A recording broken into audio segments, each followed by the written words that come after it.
It's my privilege to welcome all of you on behalf of Kavita, Neelabh's family, his alternative family and his friends to this evening to listen to Saeed Akhtar Mirza talk on behalf of all of us and to us on an issue of a mutual concern. This congregation that has come together for Neelabh also celebrates the values that he held dear and special. And today, in the atmosphere of this country, our coming together is also an expression of solidarity, togetherness, and an assertion of positivism which is so lacking in our lives. So I welcome you for all these and more. Neelabh was technically a journalist, a category that he fitted more than ably. But he was very much more. He was extraordinarily intelligent, and a word that is not commonly understood. It's not passing exams. Intelligence reflects the ability to think within a moral frame and on principles. And Neelabh was one of those who exemplified this. He had a range of capacities, capabilities, and interests. His political commentary, his love for poetry, his appreciation of art, and his love for Shakespeare. Occasionally he'd come out with, and we would spend time discussing poetry and Shakespeare. Everywhere that he was there wholly, and he contributed extraordinarily to every discussion. He was impervious to power and its seductions. And it's extremely important to underline this today in what is happening to the media, what's happening to this country, what's happening to the world at large, that we are all becoming capable of being seduced by power one way or the other, and therefore his journalism, his writings, his speeches were extraordinary because they stated an inner truth. His arguments were not less powerful for being free of jargon. He spoke beautifully. His language was fresh. It had words that had to be understood for themselves. They could not be used and reused. You couldn't gauge what he was saying from used and reused words being packed together. He wrote with great simplicity. He managed information beautifully. He analyzed it. And from this mass of information, he gently guided readers like us to form honest opinions. He related with equality and without arrogance to people from across the board. In so doing, he had access to information and ideas from a wide variety of people. He loved literature and music, as I said again before. He loved food. He inspired affection and ease, and that is the beginning of real equality. मैंने सोचा था मैं अंग्रेज़ी में बोलूँगी क्योंकि मुझे घबराहट हो गई कि मैं अपने तमिलनाडु के मेरे जो विरासत है उससे मैं हिंदी बोलूँगी कि शायद मैं गलती कर लूँ और आप सब लोगों के सामने शर्मनाक हो जाऊँ कि भाई पता नहीं मैं क्या कह डालूँ. तो इसलिए मैं अंग्रेज़ी में बोल रही हूँ क्योंकि मुझे लगा कि मेरे साथ सैयद भाई बैठे हैं और उनके सामने मैं क्या हिंदी बोलूँगी ऐसा लगा था. तो माफ़ करना, मैं अंग्रेज़ी में बोल रही हूँ मगर इन शब्दों को आप हिंदी में अनुवाद करके मन में सोच लेना, और यदि कोई दिक्कत है तो बाद में हम लोग समझ सकते हैं. जब नीलाभ हमारे बीच में से चल बसे, he was at the height of his professional life, and it was a blow to humane politics, to democratic politics. And the young in this country who so needed someone like Neelabh to guide and to tell and to inform, there's been a huge vacuum. His political anger and angst seldom converted to harsh speech or arrogant dismissal of uninformed questions. He realized very early in his life that people needed political education. His social anger was channelized judiciously. And हम आज गुस्से के बारे में बात कर रहे हैं जिसकी ज़रूरत है, मगर हमारे बीच में ऐसे शख्सियत बैठे हैं जिन्होंने एल्बर्ट पिंटो को गुस्सा क्यों आता है कह के पूरी दुनिया को और हमारे देश को एक मुहावरा दे दिया, जिससे हम कई राजनीतिक मुद्दों को उससे हम समझते हैं. Thinking people are not welcome in Indian political circles today not only by those who are frightened that if we start thinking, we'll question impunity, but also by a huge ignorant mass that follows these people without questioning or introspection. Simple analyses do not explain the complications anymore, and we are baffled by the long cultural history getting shredded so quickly to be nothing. The media also has to answer a number of questions about this. In another continent, and I want to bring in a little bit of the world, in another in another continent, miles away from us, the Amazon forest is being steadily destroyed. Our international and global source of oxygen is going away. And so many of us who think of rights, think of issues-based politics, think of issues in a national sense, also have to understand that there is a grand alliance between people who want to rape the world, rape the globe, and take away from us whatever there is, but to what end? Many people have contributed to the lexicon of the political lexicon that has become popular. Saeed has shaped a metaphor. Of course, Albert Pinto ko gussa kyun aata hai, and all the other titles of his films are each one of them a statement. And I think they've been most intelligently put together, and everything that he has done has led to not only putting politics in front of people, but putting it in front of them in a way that they can identify. Gussa rising through social inequality, social oppression, killings, hate, murder. They've been channelized by his films into a kind of metaphoric language, which is very useful for us. I really honestly think those films must be staged again, must be somewhere where we can see those films again, for our young people to understand what it means to have gussa and why. I live and work with people at the cutting edge. मैं तो गाँव में रहती हूँ, और गाँव में मजदूर किसानों के साथ रहती हूँ, और गरीब लोगों के साथ रहती हूँ, और वहाँ पे गुस्से का कुछ रास्ता अभी भी है अभिव्यक्त करने के लिए, क्योंकि मैं राजस्थान में हूँ, वहाँ थोड़ा सा ज़्यादा जगह है. मैं ये नहीं कह रही उस वर्ग है, मगर वहाँ पे बाकी राज्यों से थोड़ा ज़्यादा जगह है. तो खाना पीना, राशन पानी, शिक्षा, स्वास्थ्य के बारे में लड़ते लड़ते हम कम से कम अपने गुस्से को भस्म नहीं कर रहे हैं, गुस्सा को जीवित रख रहे हैं, इतना ही कर पा रहे हैं.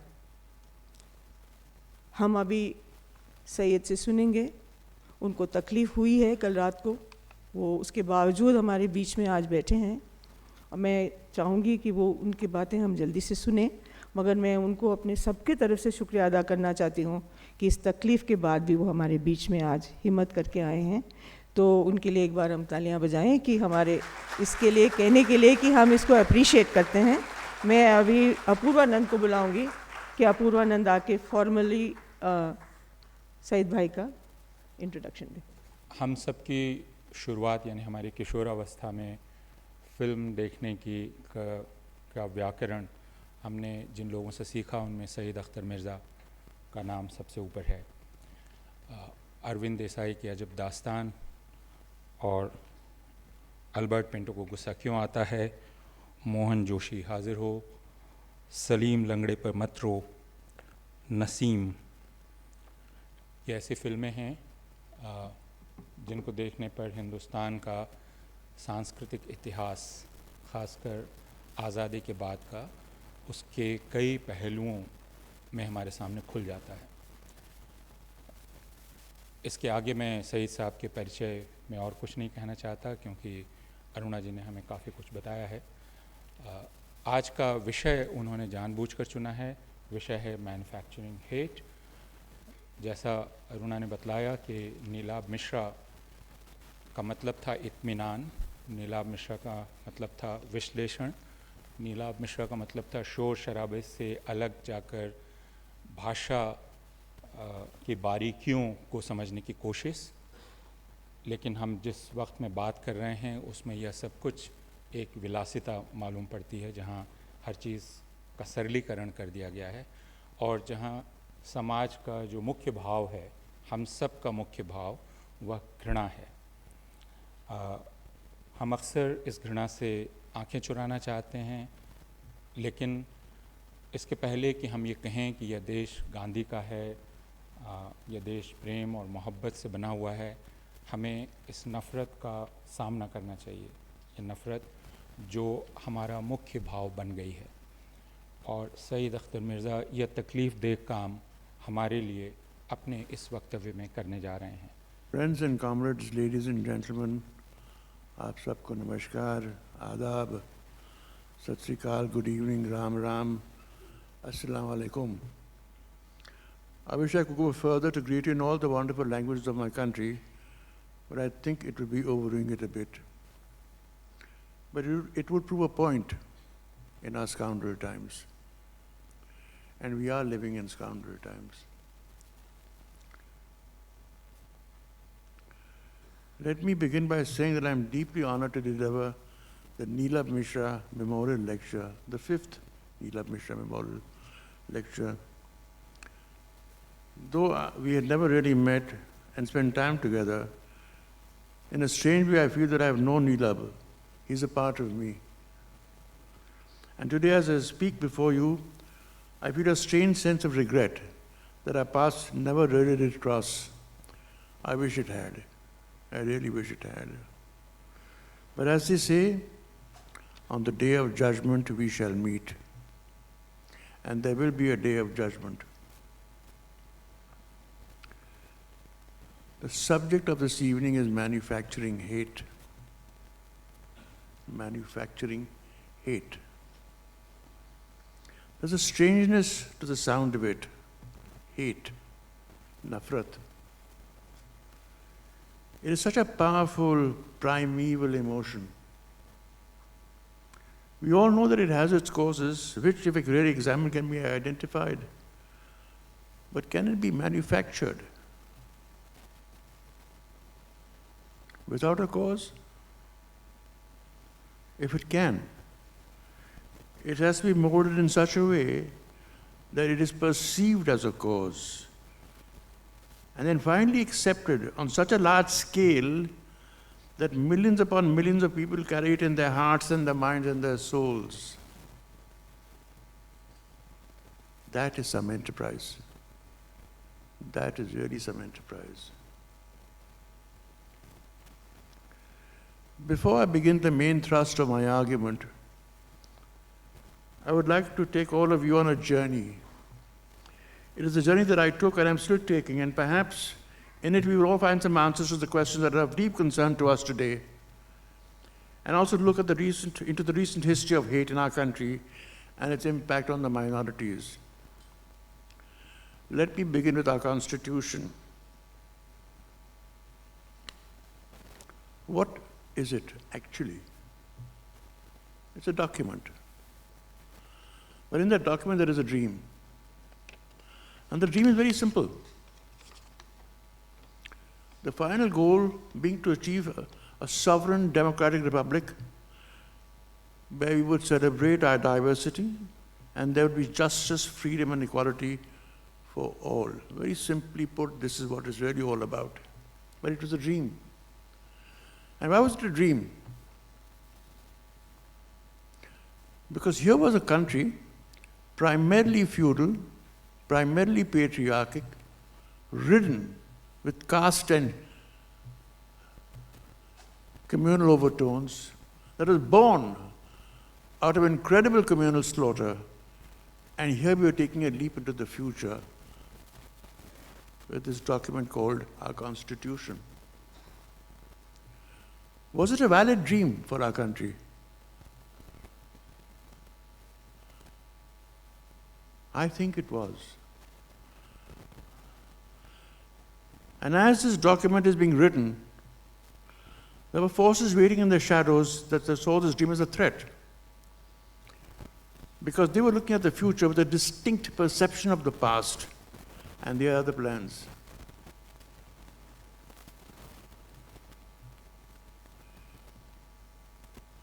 Ever since I started gathering my wits about me as a young boy in the city of Mumbai, I started picking up information about, this is in the 1960s, 1950s, early riots taking place across the country, caste, communal, linguistic, sometimes ethnic riots.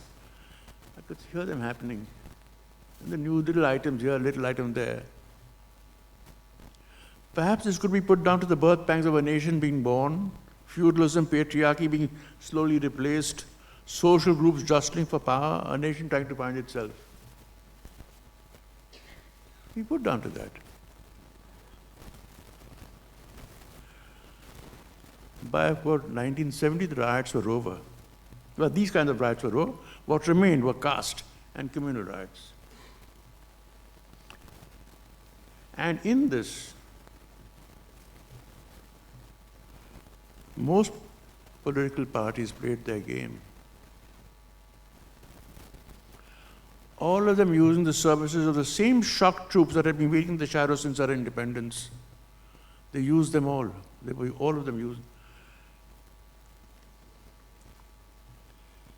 There were now dozens of riots post-1970.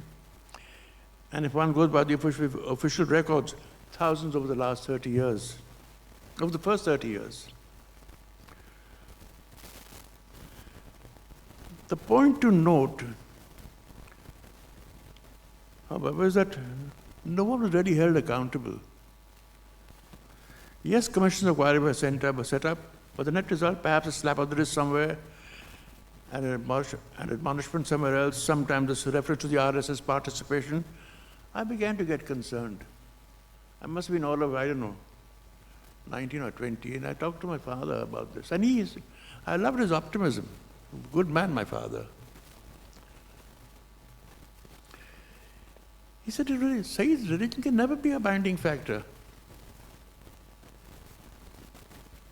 What bound people together was language, food habits, shared history.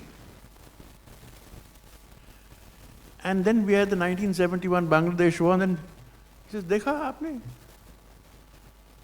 How can religion be a binding factor? Here you've got Bangladesh.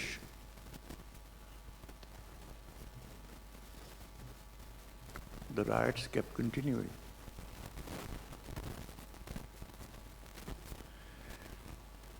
And I repeat, most political parties played the game.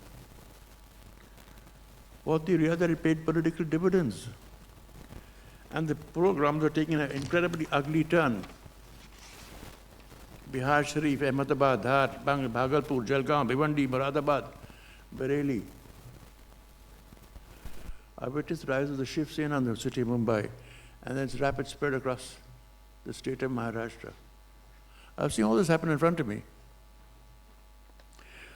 Along with this came another revelation.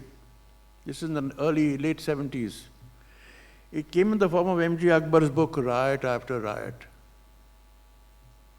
Yes, the same M.J. Akbar, who seems to be in the dock today. But right from the 1970s, late 1970s, right up to the end of the 1980s, he was perhaps one of the finest journalists this nation has ever produced. So let me get to his book. It is a thoroughly researched piece of work that most influential people, bureaucrats and political parties, conveniently ignored because it cut too close to the bone. Does anyone know about the number of riots that are taking place in our country today? Does anybody know since 1947 how many riots have we had? It will run into the hundreds, chote, bade, caste and communal riots. It will be into the hundreds of thousands since 1947. And that's true, these are official figures. It's not made up. MJ dealt with the nature of the riots, and most importantly, the hidden economic onslaught on the Muslims. What he gathered from his research was that whenever they happened to be to marginally improve the economic situation, there would be a riot. UP, Bihar, Madhya Pradesh, and Rajasthan, later on in Jharkhand too, and smaller towns and cities of Maharashtra. That to me was a revelation. It is not just religious differences, there were economic assaults too. It's not just hate. It's not just hate. You were destroying They're jara. It's something else that's happening now. It's not just hate. It's hate and more. It's just more. Now a question arises. Who was keeping an eye on the economic affairs of Muslims, traders, young small entrepreneurs, craftsmen, vendors, tailors, mechanics, returnees from the Gulf, attempting some form of enterprise? It must have been some organization. Must have been some organization keeping tabs, nose to the grindstone. And try to imagine the determination behind it. Try to imagine the determination behind this onslaught. Not just hate, but to see that they do not. Can you imagine it? And then, when something happened, snuffed out, riot, no one held accountable. This has been happening for decades, and decades since our independence. Lives and livelihoods continuously destroyed.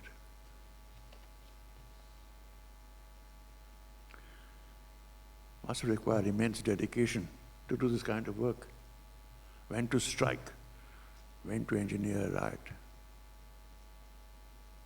Beautifully done. Not recorded, but it's there. Net result? Ghettoization of communities. Began over the decades, where the minorities found safety in numbers, and then the municipalities got into their act. Civic facilities often ended exactly where the Dalits and Muslims now began to live, because, as I said before, there were people in the municipal corporations keeping tabs कि ये पैसा कहाँ जा रहा है, कौन से मोहल्ले में जा रहा है. Sub systematic. It was planned, organized, beautifully done, under wraps.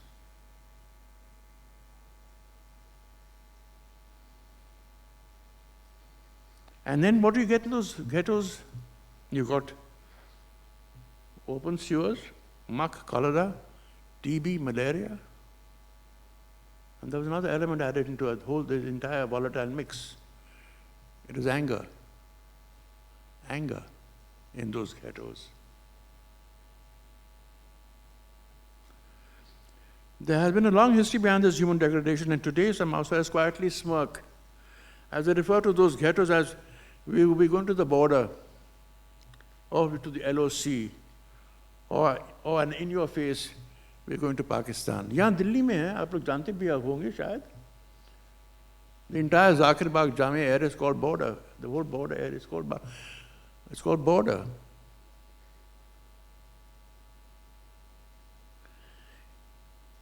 And every Muslim in every ghetto across North India knows of these epithets. Can you imagine what they feel every day of their lives?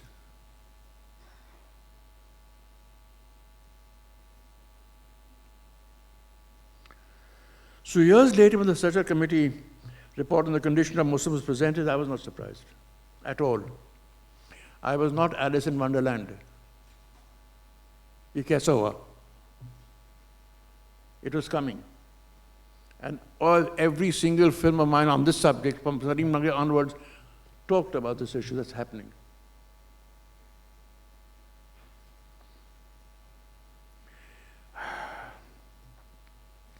Let me tell you of a little township called Mumbai, near the city of Mumbai. It used to be a small township of about 10,000 people in 1980. After the Mumbai riots and slaughter and mayhem, it shot up to a population of 200,000 people.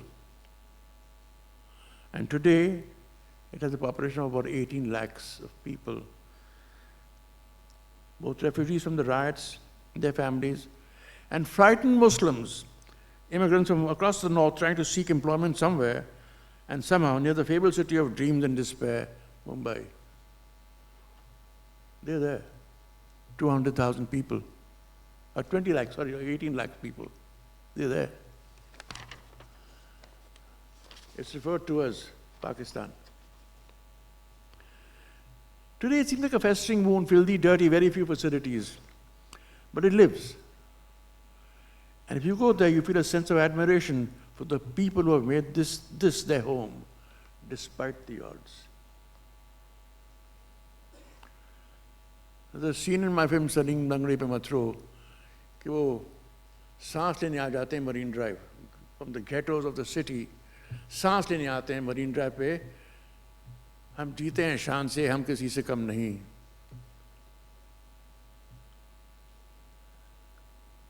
It's anger, frustration, it's despair, all mixed into one, and history tossed in.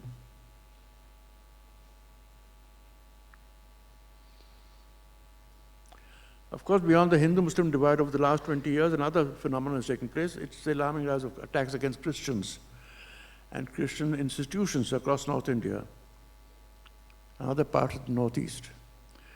The attacks, specifically in those that occurred in Odisha, have been horrifying. The net seems to be widening. I now come to a story that brought the scale of these events right up to my doorstep. Till that point, I had seen these events, I heard about these events, but nothing had really come forward to me.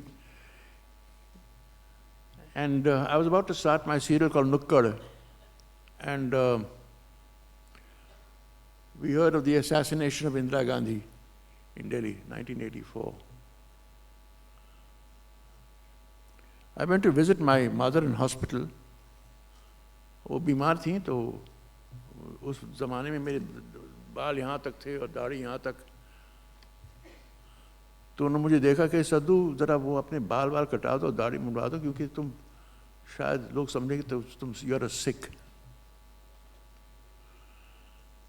And I told her, I mean, now that you said it, I can't do it. नहीं कर पा सकता. And I got out and I got into a taxi. I would normally sit in front, and I was driving back home. I was imagining what my mother just said. And then suddenly I noticed कि वो बम्बई में जो taxi drivers हैं उनके they put all their relevant religions onto the dashboard of the taxi. तो मैंने देखा कि यार यहाँ तो there were some images of some gods over here, something over here, but they've been pulled off hurriedly. And then I looked at one, I said, एक तो निकला, मगर the glue still had the imprint remaining. And the imprint was of Guru Nanak Ji. I looked at the image over there and I said, then I looked at the driver. And sure enough, he was clean shaven, but jahan bhi the turban covered his head and face, it is lighter. And he was trying to hide his identity. So I turned to him and said, "Ab dekho, aap Sardar hain?" नहीं साहब नहीं. I said, "यार मैं दोस्त हूँ. A middle-aged man driving a cab." And he began to cry. "What kind of country is this?" he said. "But I have to lose my identity."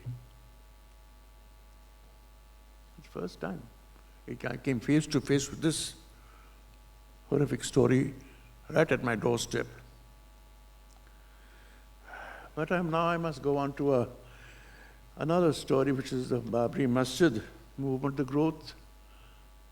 We all know that, I mean, for those who are younger, it's led by a man called L.K. Advani and his gang, and the Rath Yatra taken to build the Ram Janmabhoomi temple. And a lot of stirring slogans were raised, like, and along the passage of the Rath, people were dying on the journey, but nobody's paying attention to it. And finally, of course, on the 6th of December, 1992, that masjid, stroke disputed structure, broken down and demolished. उससे पहले, as it's happening, a future Prime Minister of India, Mr. Atal Bihari Vajpayee, makes a speech. He makes a speech. It's pure philosophical venom.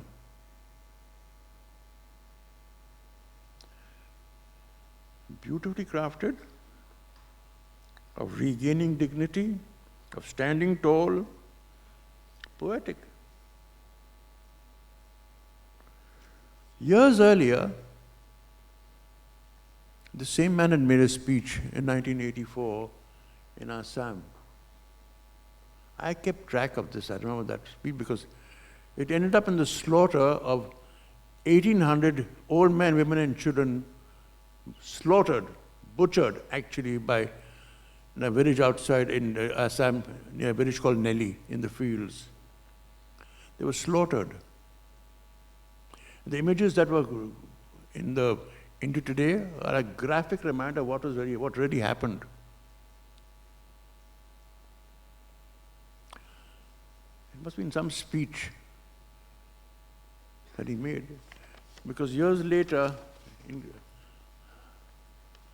the intelligence people did review that speech, but later on it was shelved. It was shelved. Speeches lead to a lot of slaughter, from what I gather now. But I must get back to Mumbai. I was depressed when the Babri Masjid disputed structure came down, not because I was a Muslim, I just found it incredibly stupid. What is this rage all about? How can a nation find its identity through this kind of handiwork? I just couldn't figure it out in my head. I couldn't understand. हो चुका था, मगर उसके बाद, around the end of December, I got a phone call from a friend of mine, नाम था आभा धूलिया. तो सईद, मुझे खबर मिली है कि दंगे होने वाले हैं शहर में. This is around the 28th or 29th of December, 1992.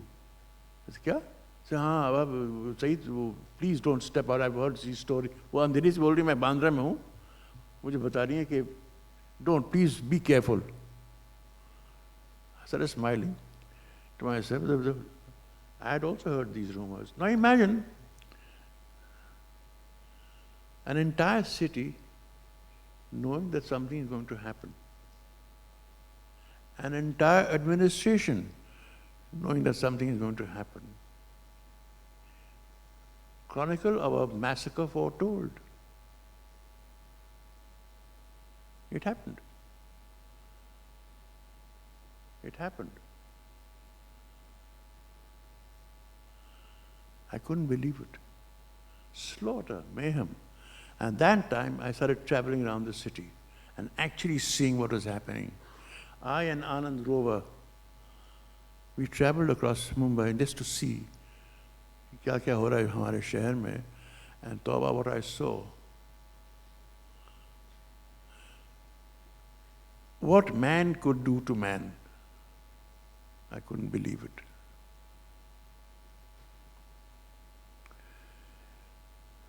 खत्म हो गए. हमारे दोस्त हैं Kundan Shah, the man who made Jaane Bhi To Yaro. He had a solution to this whole problem. He said it has to be rebuilt.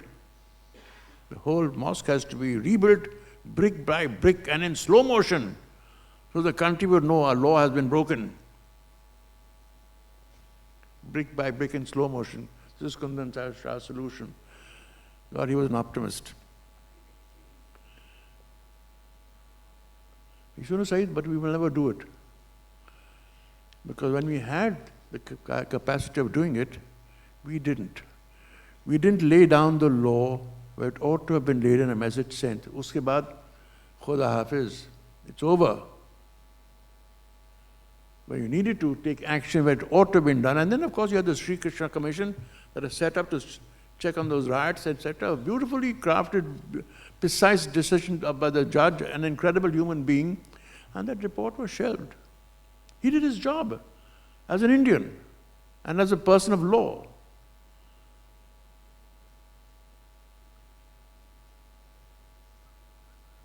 Report was shelved. That's when I made my last film called Naseem. I said Khuda Hafiz to the Constitution. I said, it's over. I had nothing more to say. That film was an epitaph for the death of poetry for compassion, for laughter and companionship. What the future would be like, I had no idea. What I did know was it would lack largesse, and the Constitution would be converted into a fig leaf.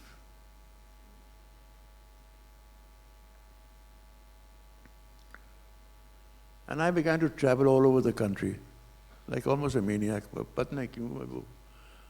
And I started meeting people, the people, ordinary people of India. I am still doing that till today.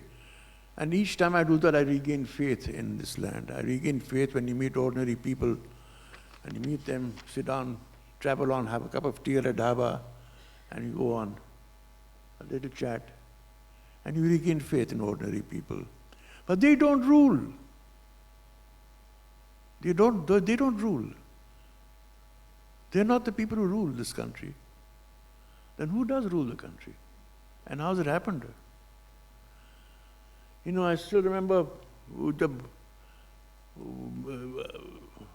debates about, about Mr. Atal Bihari Vajpayee, the right man in the wrong party. He suddenly becomes a statesman. I'm trying to understand things in my head. How many speeches this man made which led to such? I don't know. I'm trying to understand. He becomes a statesman, he becomes a poet. And accepted because the bad guy is L.K. Advani. The good guy is here. Good guys, bad guys, there's nothing with good guys. It's an ideology that's below the surface all the way through. It's all the way through. And now, of course, I'll arrive at the time of Mr. Narendra Modi and Amit Shah, because these are the two guys who run this country today. Yeah, dono. They are there. And it should be said very clearly that they rule this country. We all know their background, because where they emerged from, and the slaughter and mayhem of Gujarat, where this man could have actually been in jail for the rest of his life. Unfortunately, the evidence didn't reach up to him. There's some members of his cabinet that were sent for life imprisonment, actually, and then quietly released after a few years, quietly released. Mr. Amit Shah has also another distinction, being in jail for some time, patna kya, for some murders, I don't know what. The things that have, and they are here, they are in Delhi.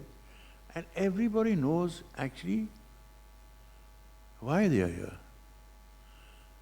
They've been forgiven for a long time. They know exactly why they are. They know exactly what they represent.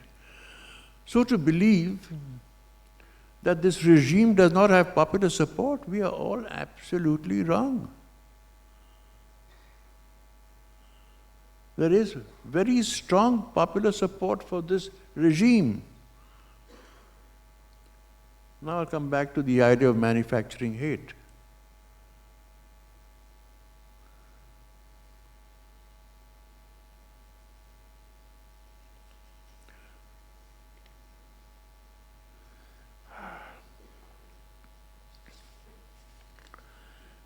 When in 2014, when Mr. Modi entered Parliament and proclaimed that finally, after 1,000 years of slavery was over, his actual first words that he entered Parliament says, 800 saal ya 1000 saal ka main khud nahi janta. I think it was, I heard him say it, okay, gulami is over, ab naya daur shuru hone wala hai. We know that the RSS had taken center stage. But if we accept the fact that they have such incredible support, how is this hate being manufactured? Like I said, we've had a history of riots over time, ever since our independence. That laid the kind of groundwork and the framework for a lot of things. Because nothing was done then, you reap the whirlwind now. And fundamentally, the story is very simple. The philosophy is very simple. It is a story of a distant past, where a great civilization emerged from this very land. It was the Vedic civilization of the Arya people who were not, I repeat, not outsiders who had migrated in. Yahin ke the. This is the theory of theirs. It grew, flourished, and developed, and existed in peace and harmony until a barbarous band of invaders destroyed it by marauding and pillaging this incredibly unique nation. A superior people ravaged by savages that led to 1,000 years of slavery, along with stories of sordid and rapacious tales of desecration and destruction. This is the story. Give or take a few sentences here, but this is what the idea is behind it. This is basically it. It is a narrative of the past that allows its believers many insidious possibilities. It divides people, us and them. The patriot and the fifth columnist are the outsider, the invader. It allows for hate. It allows for demonization of a religion. And if one stretches the argument, it even allows for retribution. It could be converted into payback time. With no guilt, no remorse, no shame.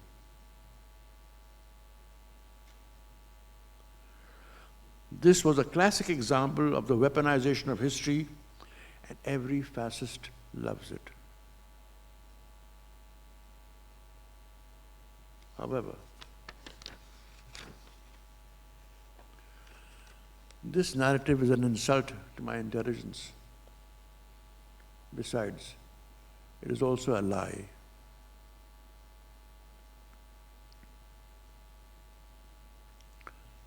I will now list out the names of some of the kingdoms and empires that existed and disappeared before the coming of the outsiders. Cholas, Cheras, Pandyas, Chalukyas, Hoysalas, Shungas, Palas, Pratiharas, Kakatiyas, Satvahanas, kingdoms in Kashmir, Gujarat and Sindh, Yadavas, Gonds, Solankis, Kalinga, Nandas, Magad, Kannauj, Mathura, Kashi, Rashtrakutas, Pallavas, Gauds, and the Mauryas, the Guptas, and the Kushans. List. People take a few more, I can. It's a random list. Now, one simple question needs to be asked. Very simple question. How did one kingdom or empire give way to another? Was it over a cup of tea and biscuits? Or was it the spilling of blood?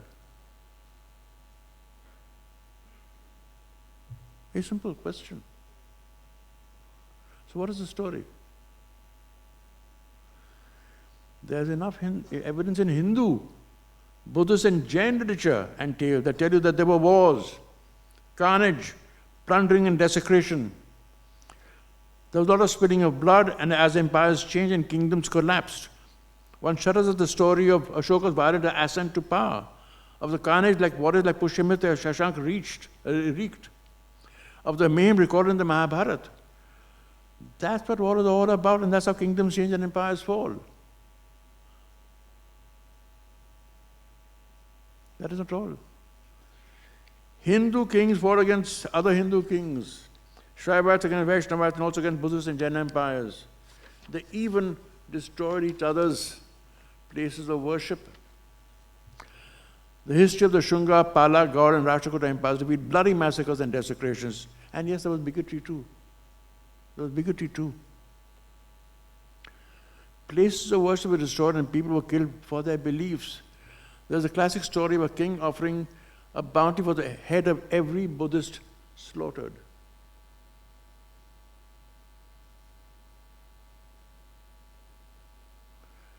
Yes, the past was not all that tranquil and peaceful as it is made out to be. One should not be surprised by all of this, because that is how empires are created, extended, and controlled, and then destroyed. That's how this happens in history, and we are not unique. The great Chanakya revealed his so many secrets in his writing on statecraft. It's there.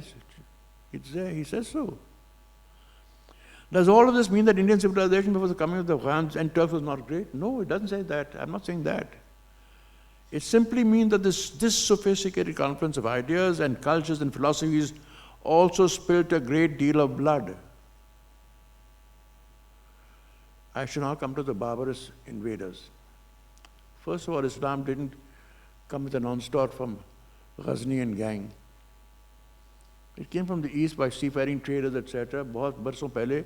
In fact, in the second, one of the oldest mosques in the world happens to be in Kerala, in a state called Kodungalur.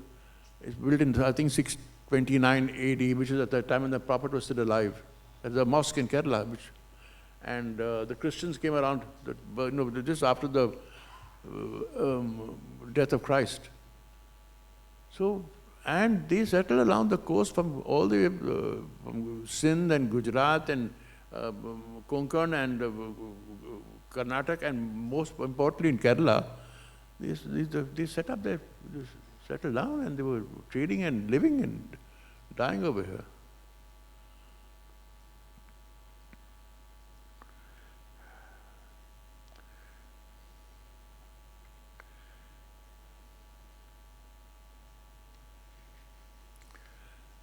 Let us now come to the Delhi Sultanate, which was established after the invasion of Muhammad Ghori. It was forceful, it was violent, it was iconoclastic. Of course it was. Like all invasions are. You're taking over, you're going to fight for it. Yes, they did invade and they fought against Hindu kingdoms and empires. They did desecrate and destroy temples. Of course they did. To deny that would be foolish. Of course they did. They came as iconoclasts. They behaved as such. Were they biased towards people of their own faith? Of course they were. Can you imagine this age as being democratic and just? Can you imagine the early ages as being democratic and just? If you do, you're a moron.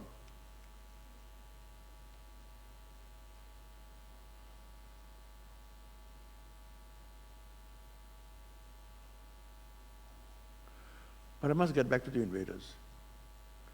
Once established, however, things began to change as the invaders made alliances with Hindu kings and chieftains, as Hindu administrators, financiers, and their own scholars, doctors, scribes, musicians, administrators, historians, poets, architects, and Sufis began to mingle and to learn from this very ancient land. They began to learn. Song began to be sung together, festivals celebrated together, and would love and poetry be far behind? Yes, as much as this civilization honored war and valor, it celebrated love, literature, and poetry too. Along with these interactions, and over time, a new strand of color was being added to a large existing canvas.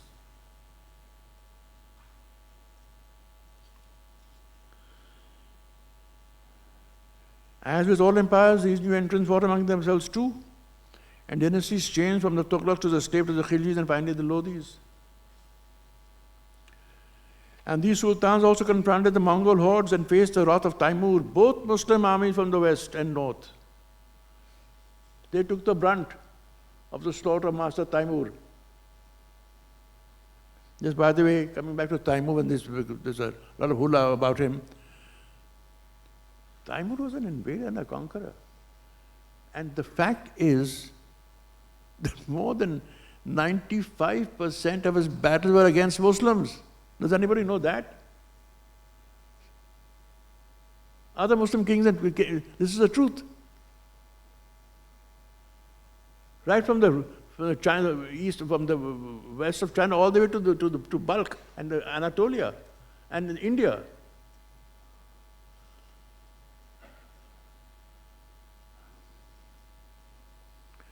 And finally, of course, the children of Babur arrived. This was the term used by these purveyors of false histories and to describe the Mughal Empire.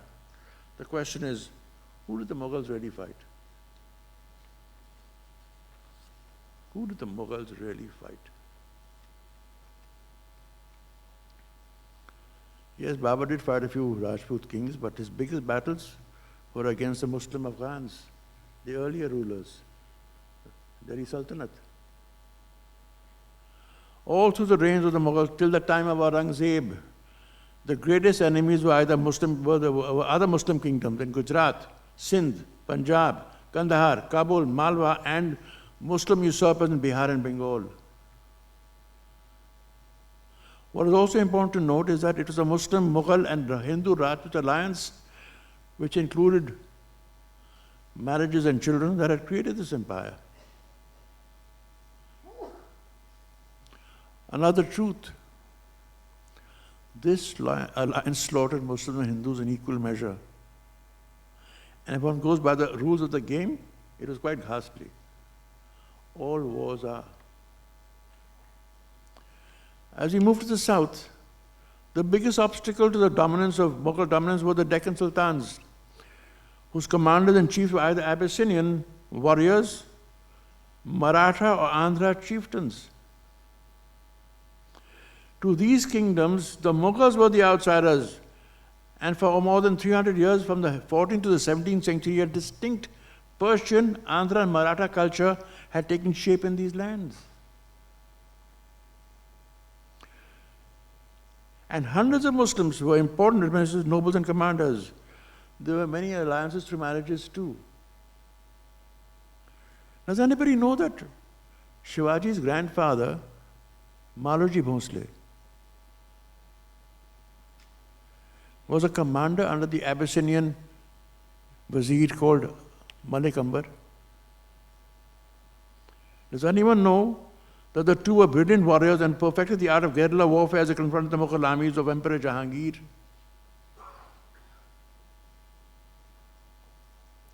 Does anyone know that this same grandfather went to the mausoleum of a Sufi saint named Shah Sharif to pray for male children? And does anyone know that when those heirs were born, they were named Shahji and Sharifji? Shahji happened to be the father of Chhatrapati Shivaji. Does anyone know that? This is fact.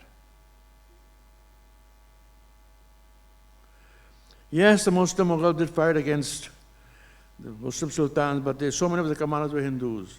The Muslim sultans fought against the Muslim Mughals, and so many of the commanders were Hindus too. To add to this confusion, many Hindu kings had Muslim commanders and soldiers in the armies. So who was fighting whom?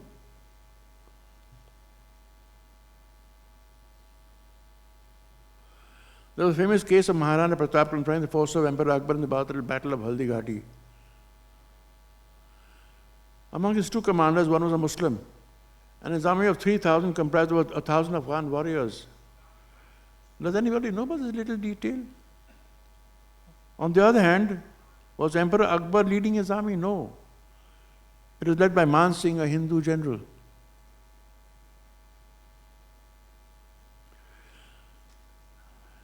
As an aside, I would like to add that the numerous wives and concubines, that was the phenomenon of degenerate Muslims. A great number of Andhra, Rajput, Sikh, and Maratha kings and nobles had wives and harems too.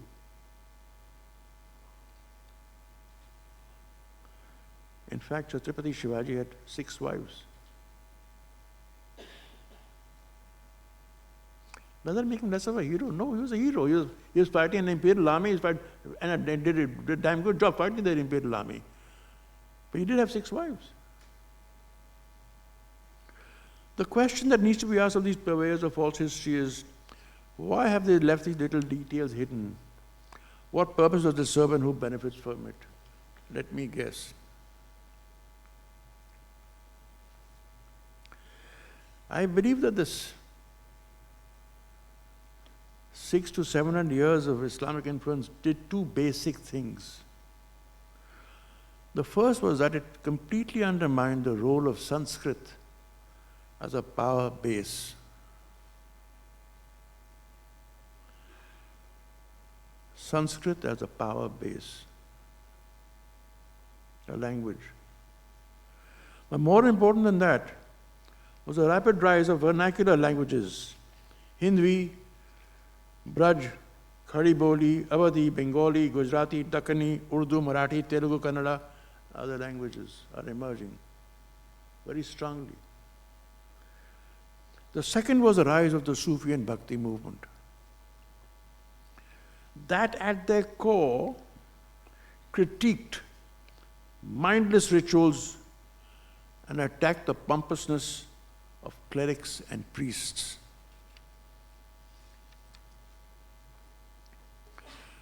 Now try and imagine these personages being ridiculed. After centuries of glorification and absolute impunity, the rug being pulled out beneath their feet. The cleric and the priest were power bases. They had the power, and suddenly, एक झटके से वो निकल रहा है. Having said this, I must get back to my argument about empires. As far as the growth of the Maratha and Sikh empires were concerned, their biggest battles and conquests occurred after the death of Aurangzeb. After him, the empire began to falter, and the old order was changing very rapidly with the rise of the Marathas and the sacking of Delhi by Nadir Shah, the Persian Sultan. By 1740, the Mughal Empire had been hollowed out, emptied. Tijori khali thi. One, of course, was Nadir Shah, and the other was Maloji Shinde, clearing out the remains of the treasury.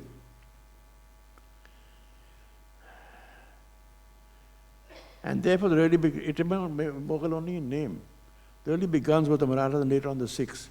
There were also some reviving Rajputs, Gujars, Jats, and the Sultans of Bengal and the kingdoms of the south. Did they plunder and maraud and kill as they extended the empires? Of course they did. They all did. They all plundered and killed. They fought each other. In fact, from 1740 onwards, it was a free-for-all. And finally, one by one, all of them genuflected to the British crown.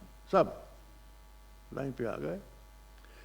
Sikh, Maratha, Muslim, Rajput, Jat, and Nizam, kingdom of the south, all of them prostrated themselves, except perhaps one. He died in the battlefield fighting them. Guess who it was? So was Mughal rule perfect? No. Were there cases of intolerance and bigotry? I'm sure there were. As I said earlier, as with all feudal empires, there was bigotry, injustice, and injustice too. The important point to note was that Hindus and Muslims fought together and also against each other. Therefore, the idea of 700 years of Muslims on one side and Hindus on the other is an insult to my intelligence. The idea that only Muslims can be violent, cruel, and plunder and kill is an insult to my intelligence. The idea that Hindus are non-violent and peaceful is another piece of garbage. As the saying goes, Hammam mein sab nange hain.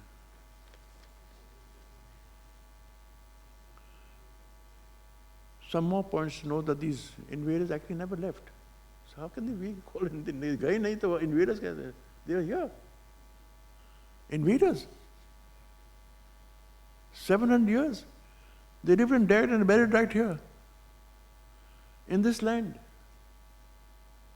Generations upon generations of their graves are testament to this simple truth. They created exquisite monuments and palaces, built public buildings, and laid out gracious cities. They built courts, hospitals, markets, caravanserais, and ports for trade and commerce, which enriched the land and enriched land with music, literature, tales, food, language, dress codes, poetry, architecture, and gardens. They also built an administrative structure across the land that exists till today. And most importantly, they did not stash their wealth abroad, as so many patriots do today. And just by the way, till 1740, India's GDP was a quarter of the world's GDP. And India and China had 50% of the world's GDP. 1740 onwards, after the death of Aurangzeb, downward slide began.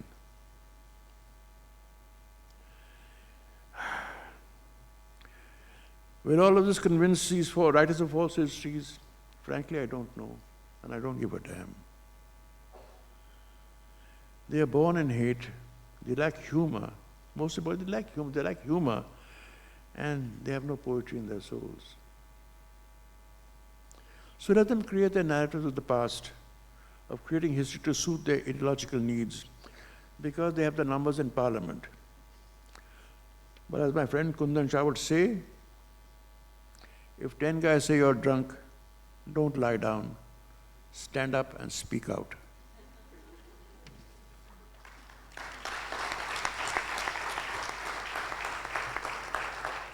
बहुत शुक्रिया सईद साहब। अब आपके सवाल। It was an excellent lecture, and a lot of things we didn't know in history you have told us. Now, you see what is the biggest problem? 2 days ago, the Home Minister makes a statement that we are going to rewrite history, and nobody can stop us. That is one. So we have to think, how do we counter this? That is number one. The number two is, I think most of the audience, I think, belong to the majority religion to which I belong. Unfortunately, we don't read our scriptures. We don't know our scriptures. Bhagavad Gita is the essence of Upanishad, which is all the Hindu scriptures. In the Bhagavad Gita, it is very, very clearly written that you will not hate. Lord Krishna has said, hatred is something which is not acceptable. Anger, hatred, and something else, the three gateways to hell. So it is very clearly written there, but I think we don't know about that. And people are just getting carried away. They think that we have a very good leader, a very strong leader.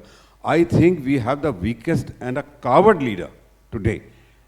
And somehow we all have to, keep doing things like this and ensure that now we just got 2 years left. We just got hardly 2 years left. We have to throw out this government. Otherwise, what will happen is what late Rajiv Gandhi said. This, hall is named after him.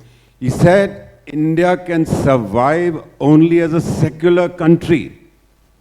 India can survive only as a secular country. Please understand that.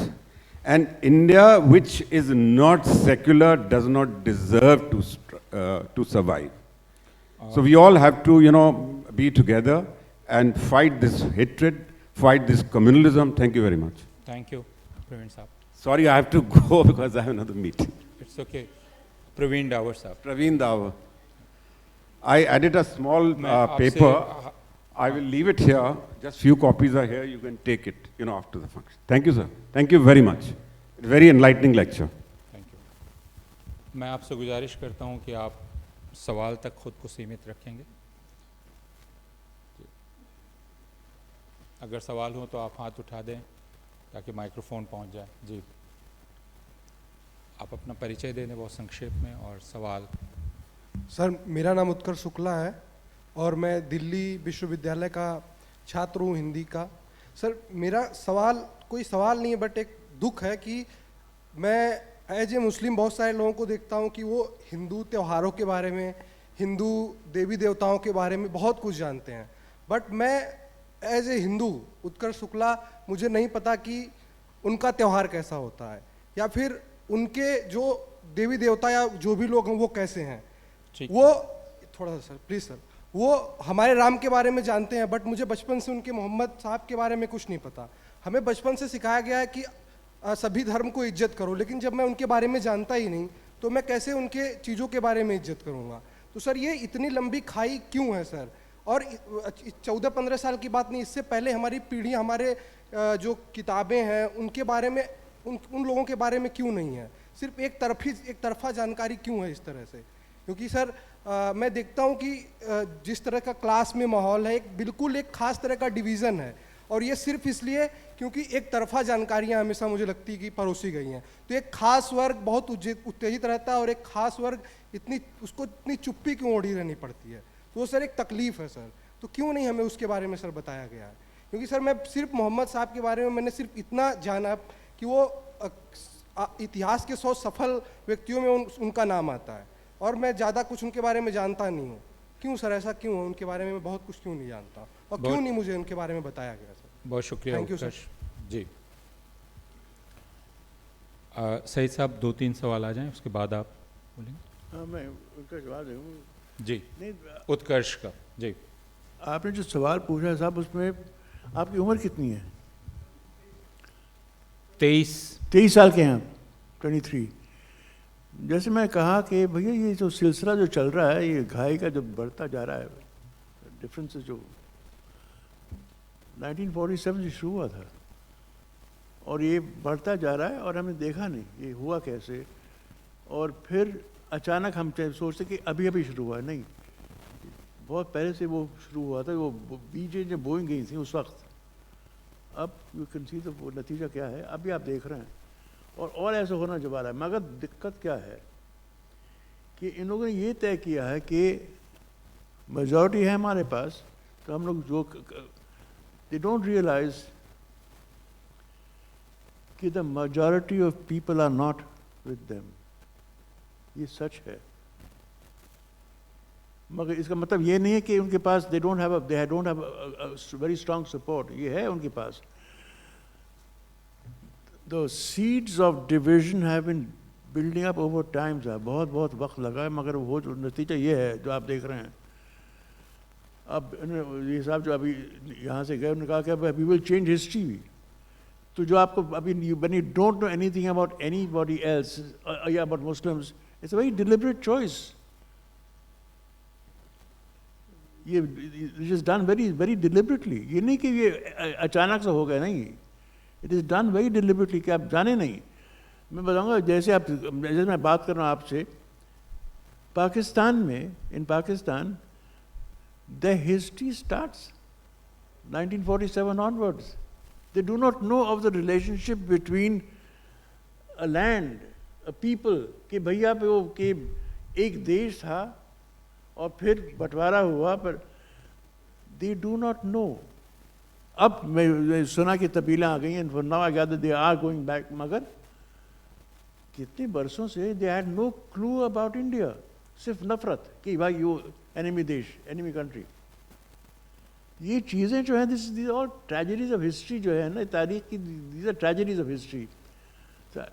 मेरे पास जवाब नहीं है कि कैसे बंद करें इसे, I don't have the answer. मगर ये जो हो रहा है is a very calculated move. जो मैंने बताया कि अब ये सेपरेशन जो हुआ इन फिजिकली, कि वो इलाका मुसलमानों का है,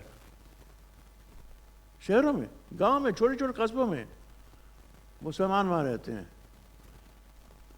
ये आपने देखा होगा, और आप देखिए उसी जहाँ से आप आए हैं, अगर आप गांव के हैं या छोटे कस्बे के हैं, यू विल नोटिस कि वो म्यूनिसिपल फैसिलिटीज़ कहाँ तक पहुँचती हैं, कहाँ तक पानी जाते हैं, इलेक्ट्रिसिटी, जो भी, जहाँ मुसलमान रहते हैं वहाँ तक इट स्टॉप्स। और जो गरीब मुसलमान है, गरीब बाइंदा हमारे देश में, जो ज़्यादातर मुसलमान ज़्यादा गरीब तो नहीं है, मगर जहाँ भी गरीब वहाँ आप देखते जाएंगे कि there is a problem of facilities, municipal facilities, water, electricity, you will see all of that. जी जी, उनको आप पहले first day she had raised, या she is also younger. It's a competition between you. Good evening, sir. My name is Niharika. I am from Ramlal Anand College from Journalism Department. So my question is that why Muslims are always being presented either as the victimized or illiterate community, or as the orthodox or problem-making community? Okay. Should we take 2 questions, Saeed Sahab? अच्छा, all right. This young lady.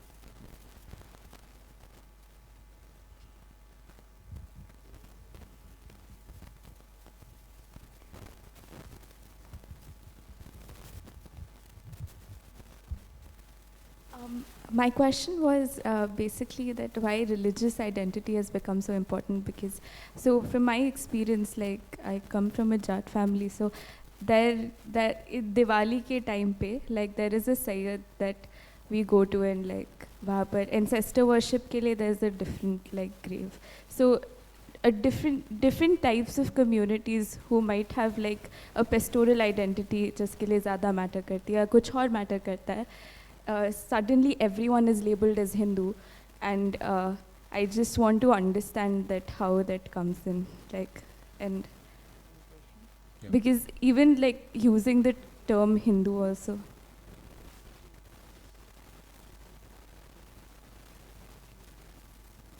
Should I repeat the question? I think it's good.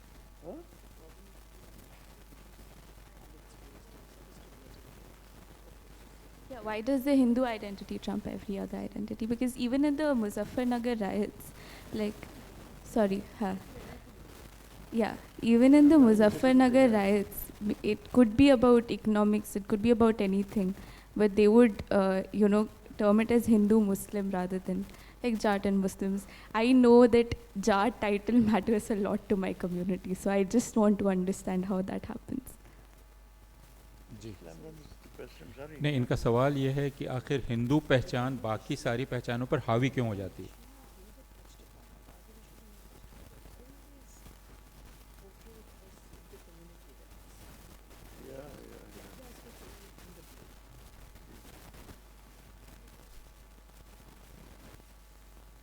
जी, इन दो सवालों को जी।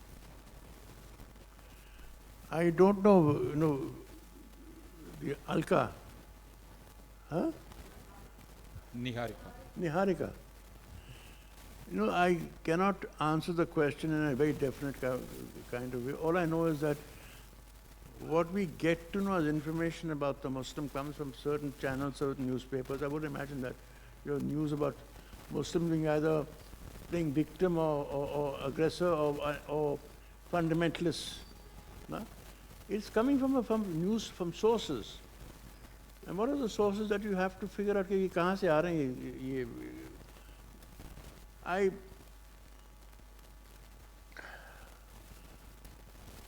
if you see these news channels, television news channels, अगर आप देखें, the mainstream, you'll find out that there's a deliberate choice of the kind of people that they bring in. A very deliberate choice. आप किसको बुलाएंगे as a spokesperson for a community? Normally it would be somebody who epitomizes what you're saying. So I don't know what the answer to it is, but it still does not deny one fact, that by and large the Muslim in this country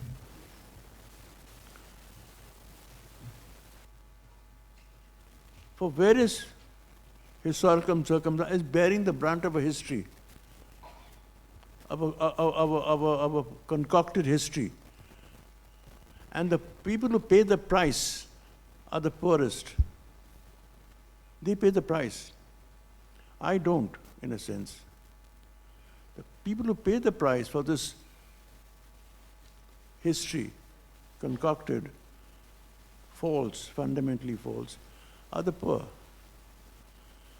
And to me, and they're defenseless. Defenseless. And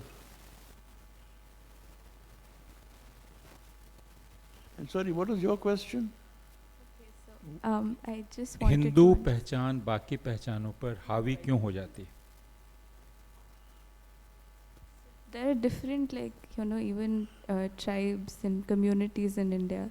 And right now, a large section is like, even in media, if you think it's like labeled as Hindu.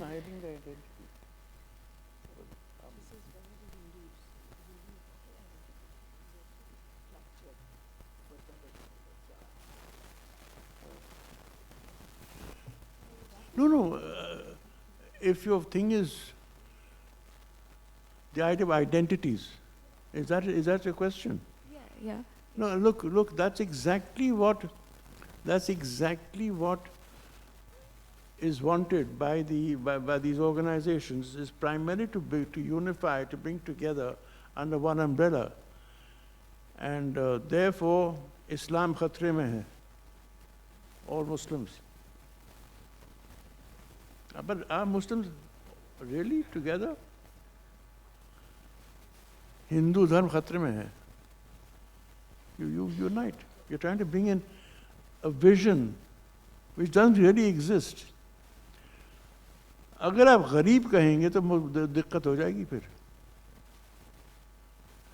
That transcends borders.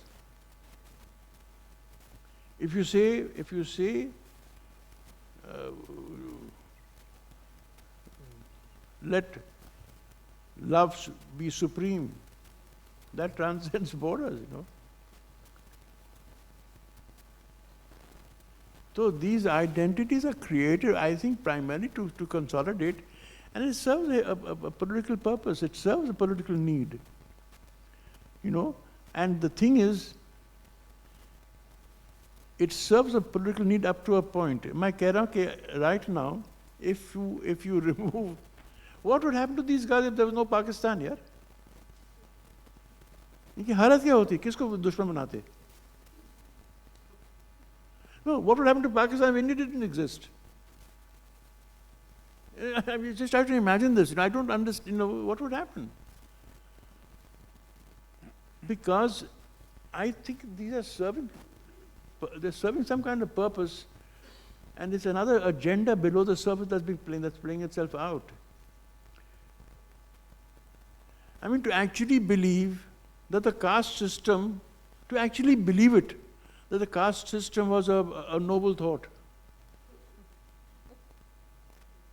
The laws of Manu. Now, the laws of Manu was perhaps not one single person, it might have been a series of people, but it's like an oracle. That's the voice of God come down to Manu, and he writes about humankind. So it's the voice of God that comes down. And every religion has some voice of God somewhere, you know, and they are determined. When you start questioning these voices of God, you are in deep trouble in our scoundrel times. And we are in scoundrel times. We are witnessing a time in our country, but across the world we are in scoundrel times. कि आप सवाल नहीं पूछ सकते किसी चीज़ के बारे में. You can't really question anything which deals with power. You can't question it. Look at a number of people today in my country who are in jail right now. Good friends of mine. Good friends of mine, young. I don't know. Omar Khalid is in jail. A young, beautiful man. I mean, he's in jail because he's called Tukure gang by nothing established. Put him in jail. And no questions asked. A media that's silent and a people that are silent, this is where we've reached today. We have reached there today. Gautam Navlakhya, that young boy called Ferreira, Arun Ferreira. I mean, Sudha Bharadwaj, luckily, I mean, thanks to, I don't know, got released, but there's but the hundreds, they're in jail. And I'm not, if they are charged with by law, frame the law, charge them, prosecute them. Fine. But you won't even do that. So they just languish in jail. And to me, it reflects upon a country. It reflects upon a country. कि हम क्या कर रहे हैं? We claim to be superior to so many, we call sub-Saharan Africa. Yeah, what is this idea of being superior to sub-Saharan Africa? Has anybody been to sub-Saharan Africa to see what's really out there? But sub-Saharan Africa के बारे में या हम क्या हैं? The thing is, we have to, I'll tell you a story, it's very important. एक कहानी है. I was taking a class, second year direction students, FTI में. I was writing my film Naseem. I was writing Naseem, my film Naseem. और फिर उन्होंने कहा कि you Saeed, if you're writing a script, come to the FTI, spend a month there, and it'll be a master class for the students. मैंने कहा कि मैं script लिख रहा हूँ, I don't want interference. He said, no, if you, when they'll come to you in case they have any questions to ask you, मगर you have. So I went there with Amol Gupte and somebody else was there with me. So the students came to me and found out कि मैं script लिख रहा हूँ, sir, can we join you in the script for at least a month? मैंने कहा ठीक है, you join me. But remember, I had reached a stage when I was making the scene. I said the constitution is over. So the second year direction student आ गए मेरे पास, can we sit with you for the script writing? I said, yeah, on 3 conditions. And they're not very democratic, those conditions. I said, yeah, all right. तो class में आ गए, 12 students और Saeed Mirza बैठे हैं. I said, I'm going to make 3 statements. Those who agree with me, raise your hand. Those who disagree with me, don't. To make a first statement, number 1. We are as tolerant or intolerant as any other country in the world. We are not unique. Those who raise your hands, those who support this statement, raise your hands. By a student, में से 1 hand went up. 1. His name was Karthik from Chennai. I said, Karthik, Abhi, defend yourself. Tell them why you supported me. बहस कर लो. Why did you support me? And have a debate. मैंने छोड़ दिया उनको. 45 minutes के लिए को बहस चलती रही आपस में. Finally, all the hands went up. Karthik and them. 2. We are as violent or non-violent as any other country in the world. All the hands went up. After the first debate, all the hands went up. हो गया? तो मैंने कहा कि ठीक है, I won't even ask the third question. Let's work together. Why did I do that? Why did I do that? No, we have these perceptions about ourselves. हम इतने superior हैं, हम इतने बड़े हैं, हम ये हैं. Every wretched people have the same thing, and that's where you end up with being fascist. That's exactly why you end up being a fascist. Not that this is not a great, of course this is a great civilization. It is a great civilization, this is a fact. I mean, it strives in philosophy and mathematics and medicine. Incredible fact. And he's gone out to the world, which is also a fact. Went to the world. How did it go through the world? Through the Arabs. Did you know that? Went through translations from there into Hebrew, into Arabic, into Latin, to the world. So to understand these little things about yourself and to feel yourself superior to another human being, who the hell do you think you are? Who the hell do you think you are? To superior to, therefore, you can therefore, I find it very strange. And idea of unch and niche, and there's a madness in it. There's something very, I don't know. It's a tuchcha idea. It's a tuchcha idea. Fact. Say it for what it is. This bloody thing is a tuchcha idea. And in great nobility, but it's a tuchcha idea, this one. Fact. And they want to get back to this. This they want to get back to this.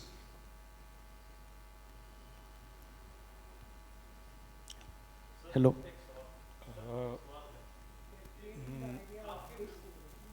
आपको इधर से इजाज़त लेनी पड़ेगी वहाँ से. हाँ. Hello.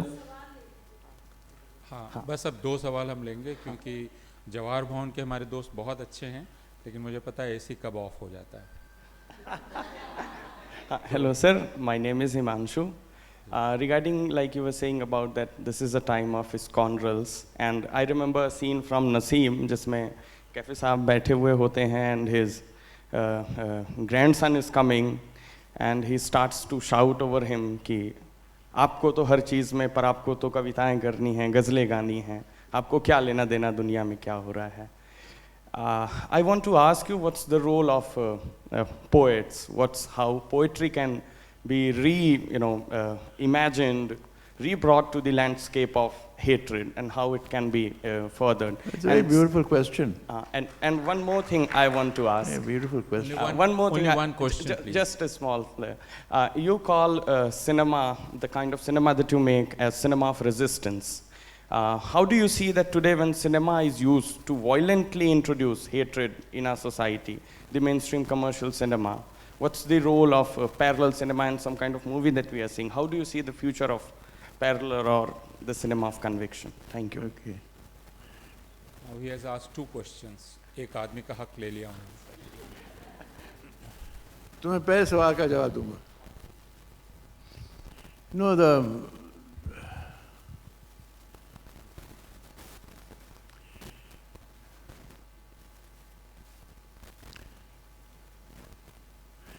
the answer lies in you just take Hindi film songs. North India, the problem is Hindi, North India. It's a North Indian problem. By and large, it's filtering to the south, but fundamentally it's a North Indian problem. And Gujarat and Maharashtra and Madhya Pradesh, and then we up in the north. Just take songs of Hindi, popular Hindi cinema, and just play them. Bas. Just keep playing them. It'll destroy so many things on its way. Because it's not a solution, son. It's not a solution. It's an idea. It's an idea that the most popular medium of entertainment, cinema, that existed had songs of bhaichara and love and poetry and romance and whatever tamasha they did over there. Magar, coming back to the other part of the question was films of hate today. This film called Prithviraj has bombed. Completely sank into oblivion. No, the point is that it was there. What am I getting at? Because, it's still, no. It does not mean that there are no takers. Perhaps the takers for that cinema, for that kind of cinema, don't go to the theatres.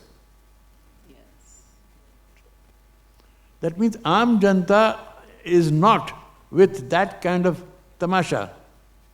Then who is with the tamasha? Who is with the tamasha? It's the middle class and upper middle class, bhaiya. Philosophies come from them and die with them.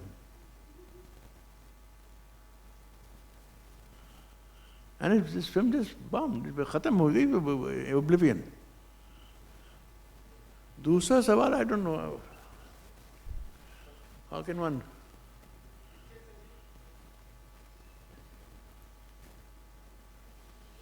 सवाल पूछ लेंगे अब आपकी अनुमति हो तो. जी बहुत बहुत शुक्रिया. और आपको सुनते हुए 2 चीज़ें बहुत ध्यान में आ रही थी. एक तो नीलाभ जी जिनके साथ मैंने काम किया, उनके 2 बहुत अहम लेख जो कवर स्टोरी के तौर पे आउटलुक में छपे थे, जो आपने क्रोनोलॉजी समझाई हमको आज, उसके बहुत से रिफ्लेक्शंस वहाँ थे. तो इसमें दोबारा ले जाने के लिए बहुत शुक्रिया. 2 चीज़ें मैं पूछना चाहती थी. एक तो जो हम राइट इस्तेमाल करते हैं, दंगे, मुझे बहुत साफ लगता है कि इसके लिए हमें दूसरी शब्दावली आज की तारीख में या पिछले कुछ दशकों से, ख़ास तौर से 1 दशक से तो ख़ास तौर से, क्योंकि या तो स्टेट स्पॉन्सर्ड किलिंग है, 1 साइडेड किलिंग है. राइट्स जब हम कहते हैं तो 2 कम्युनिटी के बीच क्लैश है, जो कि जब से मैं पत्रकारिता में आई मुझे 1 साइडेड किलिंग या स्टेट स्पॉन्सर्ड किलिंग ज़्यादा दिखाई देती है. तो वो हम कैसे एड्रेस करें. और दूसरा सवाल जिसका मैं चाहती हूँ कि आप ज़रूर जवाब दें, नसीम जो आपकी फ़िल्म है वो बहुत करीब है, उस पर हमने आउटलुक में बहुत चर्चा की. आज की तारीख में आप उसकी एंडिंग क्या रखते, अगर आज आप सोचें उसको, क्योंकि वो बहुत बहुत मायनों में बहुत सी चीज़ें खोलती है। मैं लखनऊ की रहने वाली हूँ, बाबरी मस्जिद मैंने बचपन में देखा है, तो वो जो उसकी एंडिंग है आज 2022 में अगर नसीम का जो क्लोजिंग शॉट है आपके लिहाज से क्या होता? शुक्रिया। एक और सवाल, दिक्कत ये है कि हर शख्स 2 सवाल कर रहा है। हाँ जी, मनदीप, सॉरी। हाँ जी, सही, ये सबसे अच्छा सवाल।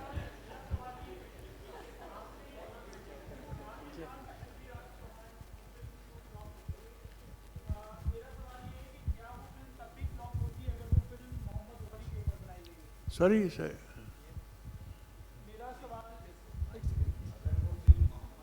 जी वो भी फ्लॉप हो जाती। जी मैं अपना सवाल अगर पूछ लूँ। जी हाँ, आप बताएं। कुछ समय पहले कश्मीर फाइल्स नाम की एक फिल्म आई, जिसको आपने देखा किस तरीके से वो एक रेज बन गई। उसको अभी तो कुछ वक्त पहले दंगों में भी उसका पोस्टर लोग लेकर घूम रहे थे। मैं ये सवाल इसलिए पूछ रहा हूँ, मोहम्मद गौरी के ऊपर फिल्म बनती तो क्या वो फ्लॉप हो जाती? ये एक लीडिंग क्वेश्चन है। मेरा सजेशन ये है कि शायद वो फिल्म फ्लॉप ना होती, क्योंकि विक्टिमहुड और अपने ऊपर होने वाले वायलेंस को देखना और गोरी वायलेंस को देखना ऑडियंस को ज़्यादा पसंद आता है। जो मोहम्मद खिलजी का जिस तरीके से कैरेक्टर आपने देखा, अलाउद्दीन खिलजी का कुछ समय पहले कैरेक्टर देखा, तो मैं इसलिए पूछ रहा हूँ कि अगर ये फिल्म मोहम्मद गौरी पर बनती और उसको बहुत डार्क सा एक कैरेक्टर बनाते तो क्या वो फ्लॉप होती? I do not think this film would be made. आखिरी सवाल था, इसके बाद अभी कोई सवाल नहीं, प्लीज़। जी माफ़ कीजिएगा। जी सईद साहब। मैं सवाल in this thing I've forgotten the questions. नहीं, because नहीं, he's asked a very important question. नहीं, वो उनका सवाल था कि आज के दौर में would a film like Muhammad Ghauri, based on the life of Muhammad Ghauri, would it work? Would it be financially successful? I do not think so. I do not think so. This is pure conjecture. जवाब नहीं मेरे पास. I know when I'm saying this, it might be successful in certain circles, but by and large, I do not think it will be successful on Muhammad Ghauri. When I said this about Prithviraj Chauhan, it's a fact, it did not work today, and they tried to put it as Hindu Samrat. Coming to Kashmir files, जो आपने सवाल उठाया, it is a massive, successful hit from what I was told, and it shows the kind of support that the film had. Now, the question is, it is purported to be history when it is not. But it is a great success, and it talked about an issue that we should all be concerned about. The departure of the Kashmiri Pandits from the Kashmir Valley. It talks about an issue. The issue is real. Everything around it is a bit dubious. That's the problem. The issue is very real. That pain is very real. Great success. And this is what I'm saying.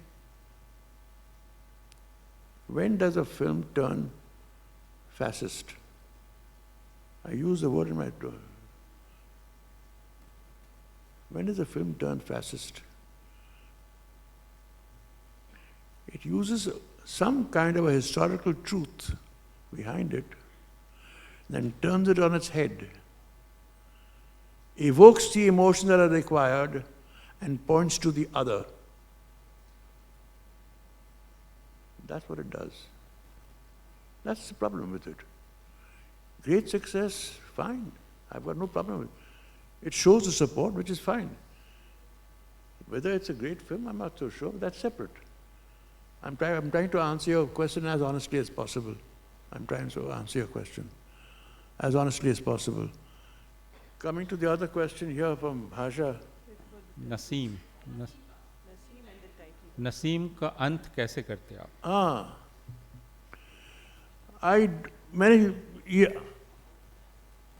आखिरी sentence जो था ना मेरी speech में, मैं कहा कि I have to read it out to you.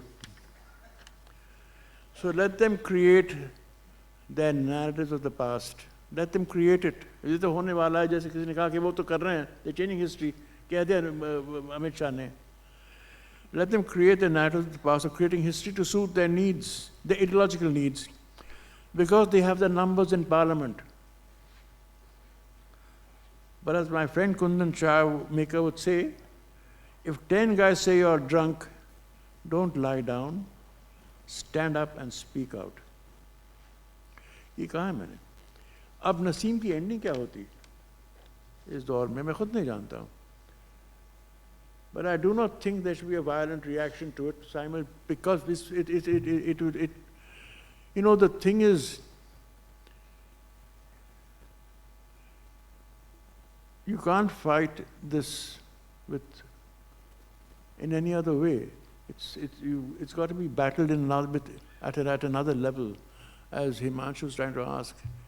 अब जंग कैसे लड़ेंगे? I think the best solution is through poetry, music, Sufiyana Kalam. I don't know, Bhakti movement, just just tap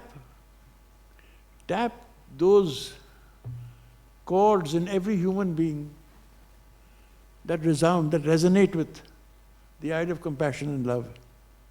And it does resonate in every human being. It does resonate in some form or the other. होता है. To tap those resources. मगर ये भाषा, this is, ये खेल इतना लंबा है. It took such a long time, and we are seeing the results of it now. But I've seen the journey of this. I've seen the journey.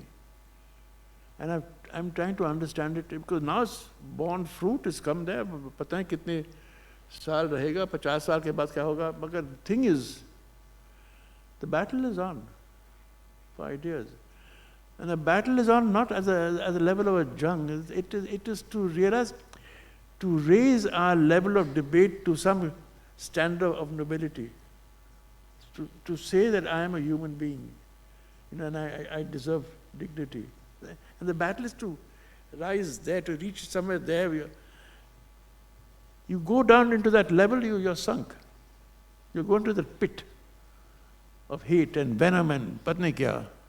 You'll go into that pit. Jawab wahan nahi hai. The tragedy is, there's a lot of anger now, among poor Muslims. There is anger, in fact, there is anger now. Where it will lead to, I don't know. I hope it's not into violence. I hope it's not. You can sense it, you can smell it. एक comment था वो सलीम नगरी में मत रहो, उस ज़माने में ये कर लगे. से मरना तो है, 2 तो लेके चलेंगे. मरना तो है, 2 को लेकर चलेंगे. 2 कौन भैया? What does it mean?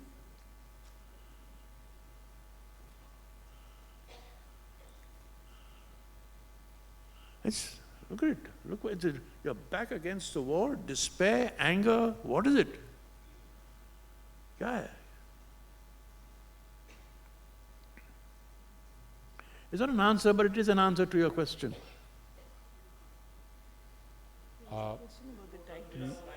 Titles. वो तो because Mandeep, मैं अपने रूम में, except for Naseem, in my soul, I'm a Democrat. तो मैं सोचा जब मैं फिल्में बनाऊंगा, जब लोग आएंगे टिकट को खरीदने, वो थोड़े बहुत जान जाएंगे फिल्म के बारे में. तो अरविंद देसाई की अजीब दास्तान. Anybody जो टिकट खरीदता है, कौन सी टिकट? अरविंद देसाई, वो कुछ जानता है फिल्म के बारे में. He's entering into a space because he knows little about the film. Arvind Desai की अजीब दास्तान. तो जब अंदर जाएगा, I will have a conversation with my audience to agree or disagree. ये मेरी कहानी है, आपको कैसी लगी? But to have that dialogue from the title of the film, before you see the film.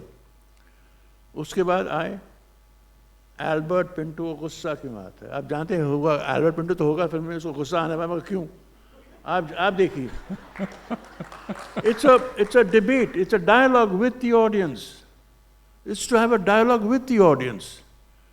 ये नहीं कि वो जा रहे हैं शोले, अरे नहीं, एल्बर्ट पिंटो गुस्सा क्यों? तो you know कि आप कुछ जानते हैं फिल्म के बारे में. All my films are essays. They're all essays. Yes. उसके बाद आए मोहन जोशी हाजिर. अच्छा, मोहन जोशी अभी कोर्ट जाने वाला होगा, तो मोहन जोशी हाजिर. ओरिजिनल कहानी ये, टाइटल ये थी,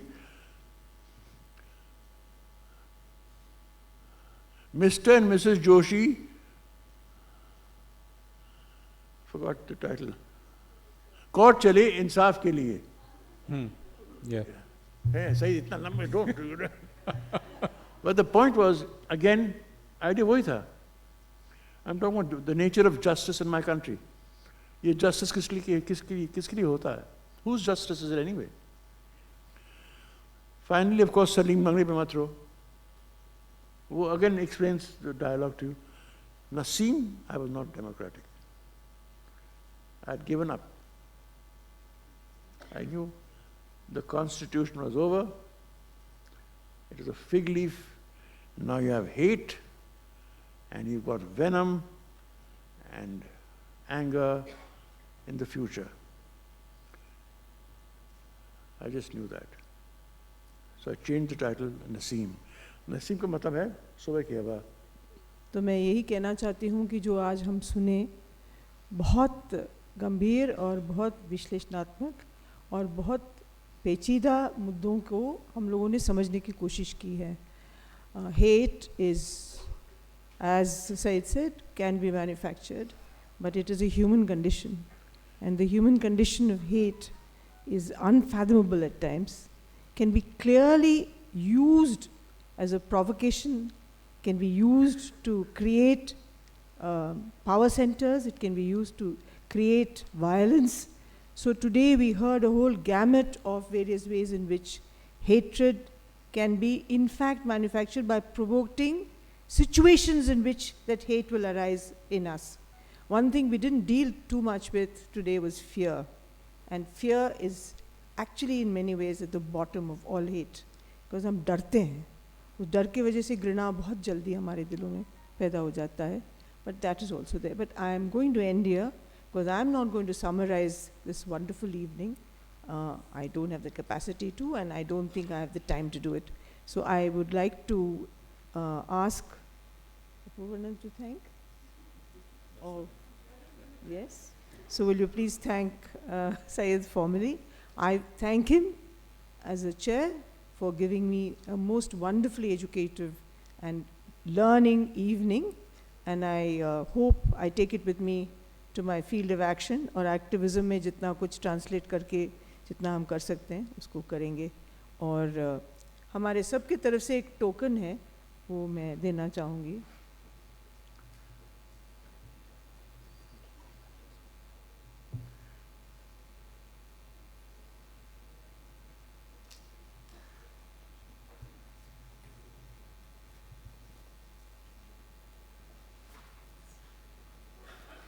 Considering last night, we all thought it would be a good idea to give you a computer table, which you can keep on your lap and work. And if you don't want it as a table, आप कम से कम plate उस पे रख के खा सकेंगे.